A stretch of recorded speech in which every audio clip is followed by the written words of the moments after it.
우리에게 주신 하나님 말씀은 신약 성경 로마서 3장 23절에서 24절까지 말씀입니다. 신약 성경 로마서 3장 23절에서 24절까지 말씀입니다. 다 찾으셨으면 제가 봉독하겠습니다. 모든 사람이 죄를 범하였음에 하나님의 영광에 이르지 못하더니 그리스도 예수 안에 있는 속량으로 말미암아 하나님의 은혜로 값없이 의롭다 하심을 얻은 자 되었느니라. 아멘. 성도 여러분들은 하나님을 생각할 때에 어떤 이미지로 많이 생각하십니까? 어떤 사람은 하나님은 참 부드러운 분이다 이렇게 생각하는 분이 있고요. 또 어떤 분은 하나님은 참으로 엄한 분이다 이렇게 생각하는 분들이 있습니다. 사람들은 각자 가지고 있는 그 하나님에 대한 그 이미지가 있습니다. 그래서 그 이미지가 다양할 수가 있는데요. 그런데 우리가 하나님을 제대로 알려면 성경이 말씀하시는 그 하나님에 대해서 우리가 알아야 합니다. 성경은 하나님께서 이 죄인을 용서하고 연약한 자를 이해하고 돌보시는 자비로운 분, 또 사랑이 많으신 분으로 소개합니다. 그런데 이런 사랑의 하나님만이 아니라 죄에 대해서는 용납하지 않고 죄에 대해서는 분노하시는 공의의 하나님에 대해서도 말씀하고 있습니다.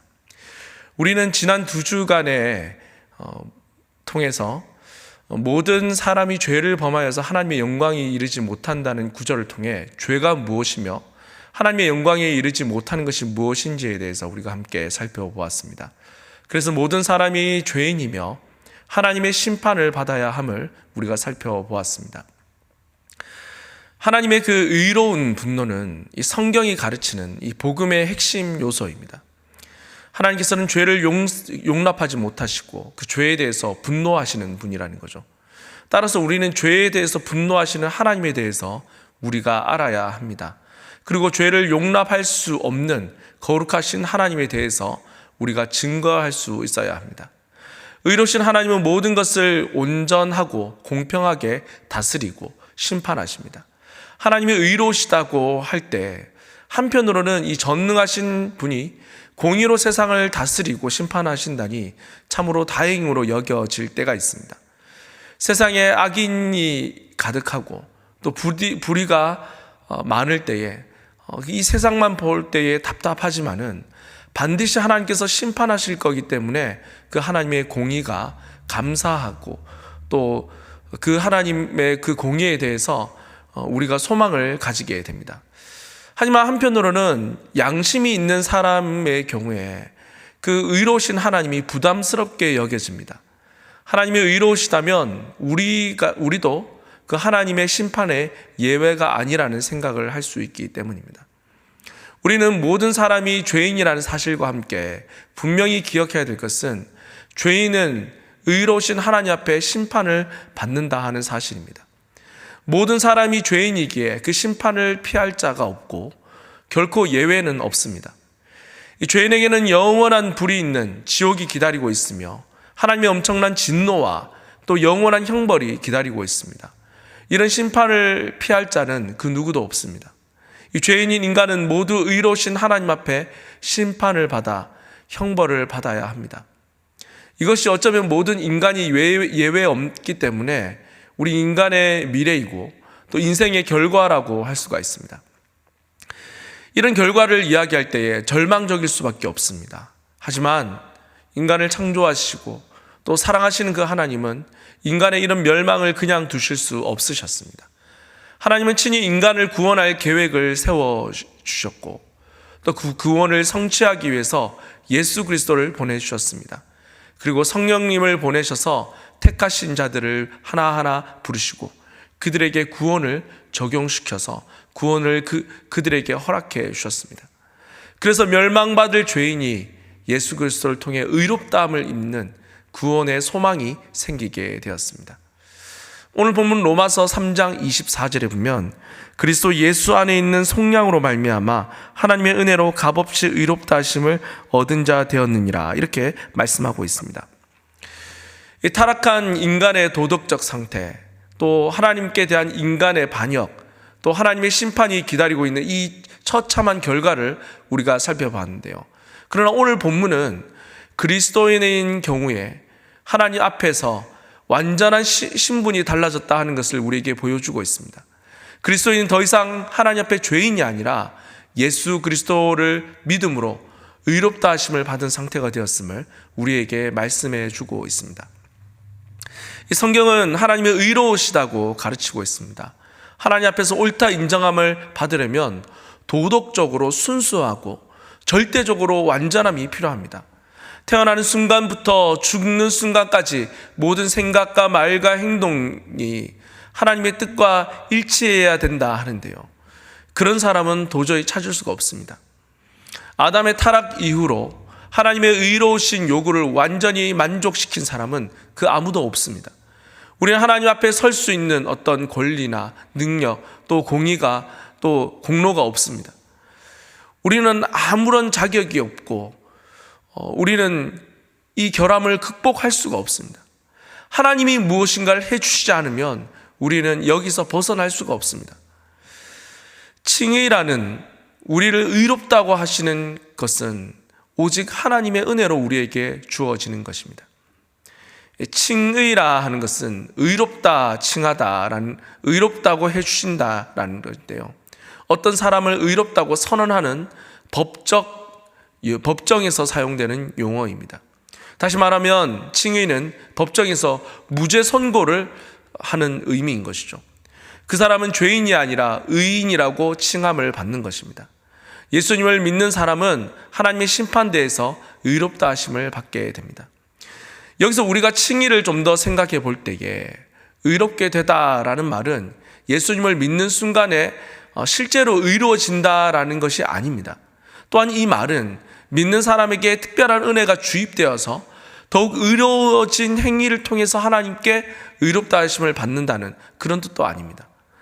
의롭다 칭함을 받는 이 칭의는 하나님의 보좌 앞에서 이 법률적으로 의롭다고 선언되는 것을 의미하는 겁니다. 즉, 우리가 의롭게 되고 우리가 의로움을 행하여서 하나님께 의롭다함을 받는 것이 아니라는 것이죠.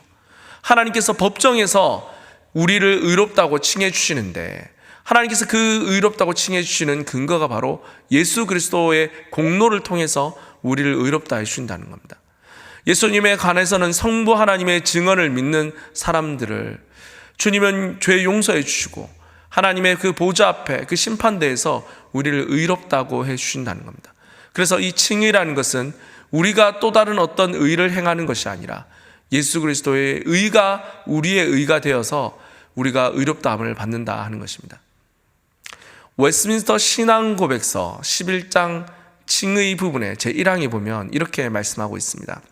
하나님께서는 효과적으로 부르신 자들을 값없이 의롭다 하고 간주하신다. 이 칭의의 근거는 그들 속에 의를 주입하심이 아니라 그들의 죄를 용서하시고 더 나아가 그들의 인격을 의롭다고 간주하시어 기쁘게 받아주십니다. 하나님께서 이렇게 하심은 그들 안에 무엇이 이루어졌거나 그들이 무엇을 성취했기 때문이 아니라 다만 그리스도 때문이다. 다시 말해서 믿음 자체나 믿음의 동작이나 기타 복음적 순종을 그들의 의라고 불러주심이 아니고 다만 그리스도의 순종으로 성취하신 의와 및 그의 만족한 속상을 그들에게 전가시킵니다. 이렇게 말하고 있습니다. 또 이어서 이 점에 대해서 그들은 그저 믿음으로 그리스도를 영접하고 그의 의를 받아 그 안에서 안식할 뿐이다. 이 믿음 그것도 그들 자신에게서 난 것이 아니고 하나님의 선물이다. 이렇게 말하고 있습니다. 네, 우리가 의롭다 하고 받을 수 있는 것은요, 우리가 무언가를 해서가 아니라 바로 하나님께서 예수 그리스도를 통해 예수 그리스도의 공로를 우리의 것으로 삼아주심을 통하여서 우리가 의롭다함을 받는다는 것을 우리에게 말씀해 주고 있습니다. 그래서 결국 그 믿음과 또 그 구원을 이루신 모든 것은 하나님의 은혜로 우리에게 주어진 것을 우리에게 말씀해 주고 있습니다. 마크 트웨인이라는 사람이 쓴 왕자와 거지라는 소설이 있습니다. 이 소설에 보면 에드워드와 켄티라는 두 아이가 한날 한시에 태어난 것을 보게 되는데요, 신기하게도 한날 한시에 태어났을 뿐만 아니라 생김새도 같았습니다. 하지만 에드워드는 왕자로 왕궁에서 태어났고 켄티는 거지로 태어나게 되었습니다. 이들은 출생이 다른 것처럼 전혀 다른 삶을 살고 있었습니다. 그러던 어느 날 이 둘이 만나게 되었습니다. 그런데 둘은 서로를 보고 깜짝 놀랐습니다. 너무 똑같이 생겼기 때문이죠. 이때 왕자인 에드워드가 이 거진 켄티에게 재밌는 제안을 합니다. 바로 우리가 서로 옷을 바꿔 입고 역할을 바꿔서 살아보자 하는 것이었습니다. 그래서 왕자는 거지의 옷을 입고 그래서 거리에서 생활을 하고, 거지는 왕자의 옷을 입고 왕궁에 가서 살게 되었습니다. 이 이야기는 우리가 한 번씩 들어서 잘 알고 있을 텐데요. 근데 이 이야기의 묘미는요, 서로 옷을 교환하는 데 있습니다. 서로 옷을 바꿔 입었기 때문에 그들의 신분이 달라졌고, 그 신분이 달라짐으로 그들의 삶이 달라진 것을 우리에게 보여주고 있습니다. 이 이야기는 칭의 교리를 참 잘 설명해 준다고 할 수 있는데요. 하나님 나라의 왕자이신 예수 그리스도께서 더러운 인간의 죄의 옷을 입으시고, 우리는 이 죄의 옷을 벗고 예수 그리스도께서 주시는 그 찬란한 그리스도의 의의 옷을 입게 된 것입니다. 예수님은 죄를 대신 지심으로 죄인이 되셨고, 우리는 의의 옷을 입음으로 의인이 되어서 놀라운 변화를 받게 되었습니다. 이것이 바로 위대한 교환, 하나님께서 값없이 우리를 의롭다 하신 칭의를 보여주는 것입니다. 우리의 죄짐을 예수님이 떠맡은 대신 그분이 우리의 심판을 받게 되셨고, 우리는 예수 그리스도를 통해서 의의 옷을 입고 하나님께 죄 용서를 받아 의인이라 칭함을 받게 된 것입니다. 칭의는 예수 그리스도의 인격과 사역을 믿는 믿음을 통하여서 얻어지는 놀라운 결과라고 할 수가 있습니다. 그 놀라운 결과로서 첫 번째는요, 과거와 현재의 미래에 죄가 모두 용서받았기 때문에 하나님의 법정에서 신문을 받지 않는다 하는 것입니다. 로마서 4장 7절 8절에 보면 이렇게 말합니다. 불법이 사함을 받고 죄가 가려짐을 받은 사람들은 복이 있고 주께서 그 죄를 인정하지 아니하실 사람은 복이 있도다 함과 같으니라, 이렇게 말씀하고 있습니다. 우리가 예수 그리스도를 믿을 때에 하나님은 우리를 죄 용서해 주십니다. 그 죄를 용서하실 때에는요, 이전에 우리가 지었던 죄만 용서해 주신 것이 아니라, 이전 죄뿐만 아니라 지금의 죄뿐만 아니라 앞으로 우리가 이 인생을 살아가면서 지을 모든 죄를 용서하십니다. 그래서 주님 앞에서 우리는 모든 죄를 용서받는 자가 되게 된 것이죠. 두 번째로 이 칭의의 그 유익은 그리스도인에게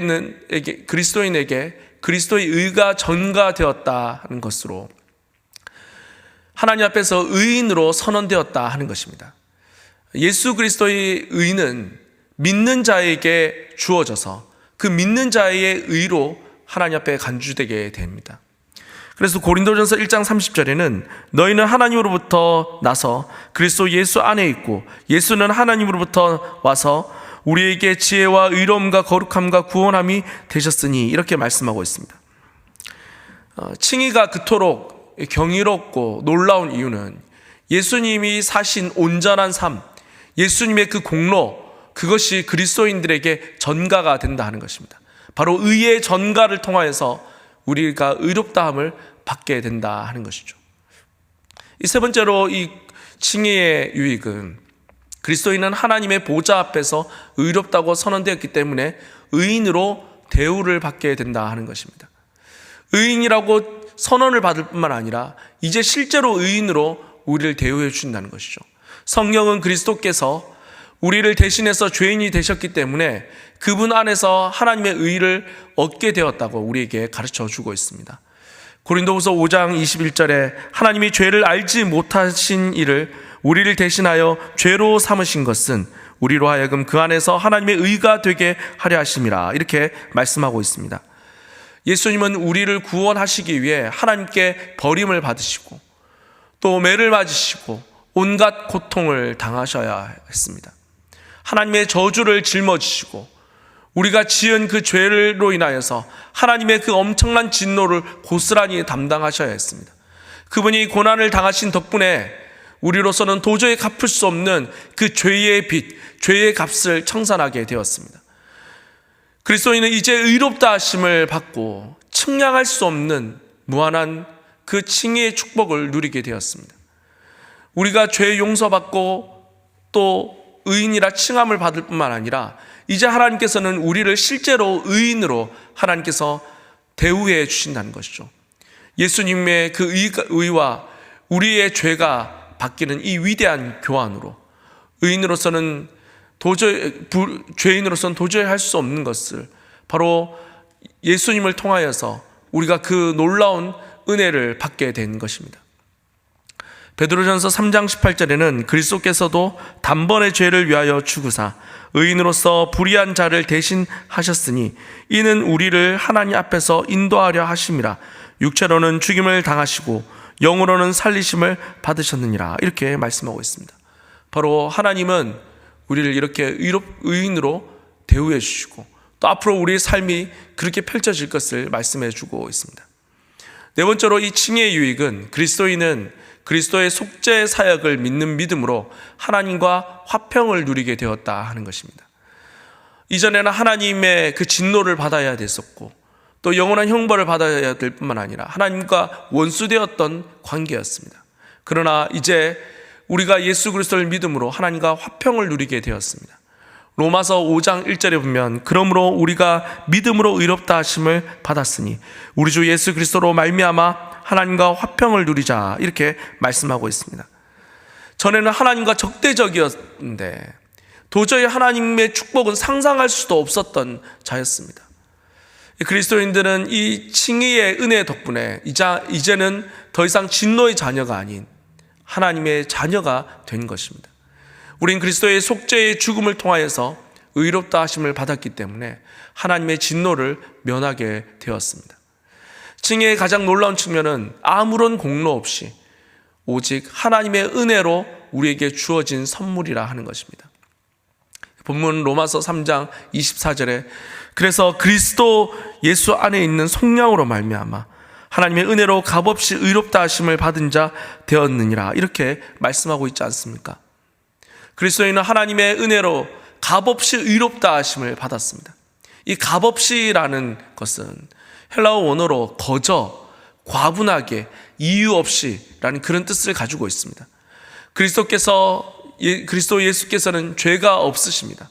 그분은 비난받을 일을 하거나 미움받을 일조차도 하지 않았습니다. 그러나 반대로 우리는 어떻습니까? 하나님께 의롭다고 받을 근거와 이유가 없는, 하나도 어떤 공로가 없는 그런 자들입니다. 하나님이 우리를 의롭다고 선언해 주신 이유는 우리가 무언가를 해서가 아니라 바로 예수님의 죄가 없으신 그 예수님의 그 의롭다 하심을 우리가 받았기 때문에 우리가 의롭다고 받게 되는 것이죠. 그래서 구원은 값없이 주어지는 오직 은혜로 우리에게 주어진다 하는 것입니다.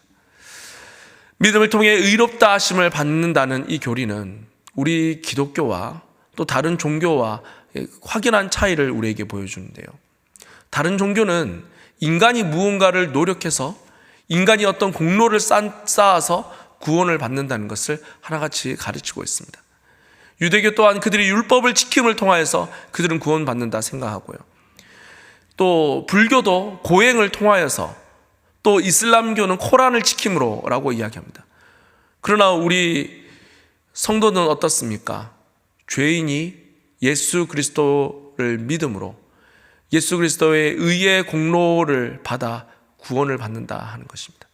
우리가 무언가를 하고 우리가 무언가를 이루려고 하는 것이 아니라 하나님께서 은혜로 주시는 것을 믿음으로 받을 때에 의롭다함을 받는다, 또 구원을 받는다고 말씀하고 있는 것이죠. 빌립보서 3장 9절에 보면 그 안에서 발견되려 함이니 내가 가진 의는 율법에서 난 것이 아니요 오직 그리스도를 믿음으로 말미암은 것이니 곧 믿음으로 하나님께로부터 난 의라 이렇게 말씀하고 있습니다. 도저히 우리에게는 그 이유를 찾을 수 없지만은 하나님께서 우리에게 값없이 주셨기 때문에 우리가 오직 붙들어야 될 것은 예수 그리스도의 공로, 예수 그리스도의 의를 붙들 수밖에 없습니다. 우리 찬송가 494장 만세반석 열리니라는 찬송가 우리 2절 3절에 보면 이것에 대해서 너무나 우리에게 잘 보여주고 있습니다. 2절에 보면 내가 공을 세우나 은혜 갚지 못하네 쉼이 없이 힘쓰고 눈물 근심 많으나 구속 못할 죄인을 예수 홀로 속하네 이렇게 고백합니다. 3절에서는 빈손 들고 앞에 가 십자가를 붙드네 의가 없는 자라도 도와주심 바라고 생명샘에 나가니 나를 씻어 주소서. 이렇게 찬양의 가사로 고백을 하고 있습니다. 오직 우리가 붙들 것은 예수 그리스도의 공로밖에 없음을 우리에게 고백하고 있는 가사입니다. 우리는 빈손밖에 없지만 십자가를 붙듭니다. 의가 없을지라도 도와주심을 바라고 나아갈 때에 주님은 우리 죄를 용서하여 주시고 우리를 용납해 주십니다. 자기 자신의 공로를 의지하고 자기 자신의 그 가치를 근거해서 하나님 앞에 나아가려는 자는 하나님이 어떤 분이신지를 모를 뿐만 아니라 자신이 어떤 상태인지도 모르는 것과 똑같습니다. 하나님 앞에 나아가려면 완전하고 절대적인 의가 필요합니다. 하나님은 지극히 거룩한 분이시기 때문에 악이나 불의를 볼 수도 없는 분이십니다. 아담은 그가 저지른 죄 하나 때문에 그는 에덴 동산에서 쫓겨났습니다. 그렇다면 수많은 죄를 저지른 우리는 어떻게 하나님 앞에 설 수 있겠습니까? 우리가 구원받으려면 오직 하나님을 통해서야만이 가능합니다. 우리가 구원받을 근거를 찾는다면 우리 안에서가 아니라 하나님 안에서 찾아야 되고 하나님의 은혜 가운데서 우리가 찾아야 되는 것이죠. 구속이라는 단어는 어떤 대가나 몸값을 지불하고 비로소 면제나 석방을 받는다는 그런 뜻을 가지고 있는데요. 고대 문헌에서 보면은 노예를 해방하거나 또한 전쟁의 포로로 잡혀간 자를 석방할 때 사용되는 그런 단어입니다. 이 단어가 우리 신약 성경에서 예수 그리스도의 희생을 통해서 정죄함과 죄의 속박에서 사람들을 해방하는 것을 의미합니다. 그래서 우리는 구속이라는 단어를 사용하죠. 그리스도의 구속으로 말미암아라는 표현을 씁니다. 우리는 죄 자유를 얻을 만한 그런 아무것도 없는 상태이지만 심판과 정죄 아래 속박되어 있는 우리이지만 주님께서 우리를 건져주신 것을 말하는 겁니다. 죄의 삭은 사망이며 범죄한 영혼은 죽어야 하기 때문에 우리는 멸망과 심판을 받아야 합니다. 그러나 긍휼이 풍성하신 하나님은 우리를 사랑하신 그 큰 사랑으로 친히 독생자 예수 그리스도를 보내주시고 우리를 대신해서 죽게 하심으로 우리의 모든 죄값을 갚아주셨습니다. 예수 그리스도를 통한 칭의는 예수 그리스도의 인격과 사역을 통해서 가능해진 구속을 통하여서 우리가 선물로 받는 것입니다. 그리스도인에게 대가 없이 주어진 은혜이지만 우린 예수님께서 치르신 그 희생과 대가를 온전히 알아야 하는 것입니다. 우리 입장에서 보면 구원은 거저 받았는 값없이 받은 은혜입니다. 그러나 하나님의 입장에서는 예수님의 생명을 주셔야 했던 것입니다. 이것은 다른 말로 하면 예수님의 그 생명으로 값을 치러줬다 하는 것입니다. 곧 우리의 죄가 그만큼 심각한 것이며 그만큼 죄가 무거운 것이라는 것을 우리에게 말씀해 주고 있는 것입니다. 베드로전서 1장 18절 19절에 보면 너희가 알거니와 너희 조상이 물려준 헛된 행실에서 대속함을 받은 은이나 금같이 없어질 것으로 된 것이 아니요 오직 흠없고 점없는 어린 양 같은 그리스도의 보배로운 피로 된 것이니라. 이렇게 말씀하고 있습니다. 그렇습니다. 우리가 무엇을 해서 그런 것이 아니라 오직 예수 그리스도를 통해 값없이 주신 그 은혜로 말미암아 우리가 의롭다 함을 받았습니다. 그 보배로운 피로 말미암아 우리가 죄 용서받게 되었습니다. 그리스도께서 믿는 자의 구속을 위해 치르신 희생을 생각하면 거저 받은 우리는 감사만 터져나올 수밖에 없습니다. 내가 이제 어떻게 주님을 위해서 살아야 될지 우리는 생각할 수밖에 없습니다. 우리는 무엇이든지 그리스도를 위해서 예수 그리스도를 위해서 행하여야 되고 이제 우리는 하나님의 나라를 위해서 살아야 되며 우리는 이 복음을 위해서 살아야 됩니다. 그분이 우리의 영혼을 구원하시기 위해서 보혈을 흘려주셨기 때문입니다. 마지막으로 우리는 오직 그리스도 안에서 의롭다 하심을 받은 것을 우리는 꼭 기억해야 합니다. 이 사도 바울은 이 칭의와 이 구속에 대해서 말할 때 오직 그리스도 안에서라는 이 말을 절대 빼놓지 않습니다. 그리스도 안에서라는 표현을 통해서 그리스도인이 하나님 앞에서 누리는 모든 축복이 예수 그리스도 안에서 가능함을 우리에게 강조하고 있습니다. 예수 그리스도 없이는 하나님과 우리는 아무런 상관이 없는 존재입니다. 우리가 죄의 속박에서 벗어나 하나님과 올바른 관계를 맺게 된 것은 오직 그리스도 안에서 그분으로 말미암아 또 그분을 위해서 가능한 것입니다. 그리스도만이 길이요 진리요 생명이십니다. 예수 그리스도로 말미암지 않고서는 하나님께 나아갈 수가 없습니다. 예수 그리스도 외에는 우리에게 구원받을 다른 이름을 주지 않았습니다. 예수 그리스도를 믿는 우리에게 가장 귀한 보배를 주신 그분께 우리는 온전한 헌신의 삶을 살아야 할 것입니다. 우리에게는 아무것도 없기에 오직 십자가만 붙들고 십자가만 자랑하며 살아야 할 것입니다. 이제 말씀을 마무리하려고 합니다. 우리 성도님들은 하나님 앞에 설 때 이제 담대함으로 나아갈 수가 있습니까? 칭의의 은혜를 믿음으로 하나님 앞에 담대히 나아가고 있습니까? 우리 한 번씩 옛날에 부흥회나 어떤 집회에서 그런 이야기를 들어보셨을 것입니다. 목사님들이 이야기합니다. 하나님께서 우리의 모든 삶을 촬영하고 계신다고, 다 녹화하고 계신다고. 그래서 나중에 하나님의 심판대 앞에 서면 그것을 우리에게 다 보여주실 것이라고 이야기했는 것을 한 번씩 들어보셨을 것입니다. 저도 옛날에 어떤 부흥회나 집회에 참석해서 그런 이야기를 들었습니다. 그 이야기를 들었을 때 엄청 두려웠습니다. 하나님께서 녹화하신다면 정말 큰일인데요. 나는 부끄러워서 어떻게 사나 그런 생각을 했습니다. 그런데 성경을 읽고 복음의 진리를 깨닫고 나니 놀라운 것을 알게 되었습니다. 하나님께서 우리가 예수님을 믿는 순간에 그 녹화해둔 비디오 테이프를 다 불태웠다는 것입니다. 녹화한 파일을 다 없앴다 하는 것입니다. 하나님은 죄에 대해서 철저하시지만 용서에 대해서도 철저하신 분이십니다. 하나님은 심판대에서 그 촬영한 것을 다 보여주면서 우리 죄를 다 들추시고 하나하나 따진 후에 용서하는 그런 분이 아니십니다. 하나님은 우리가 아니라 예수님의 공로를 보시고 우리를 용서하신 것입니다. 그래서 우리는 더 이상 하나님 앞에 그런 녹화된 것, 하나님께서 더 이상 그것을 들추지 않으신다는 것을 우리는 기억해야 됩니다. 우리는 언제든지 하나님의 심판대 앞에서도 의롭다 하심을 받을 수 있다는 것을 우리는 기억해야 됩니다. 하나님은 그 은혜를 예수 그리스도로 말미암아 우리에게 주셨습니다. 값없이 의롭다고 해주신 그 은혜를 기억하며 살아갈 수 있기를 바랍니다.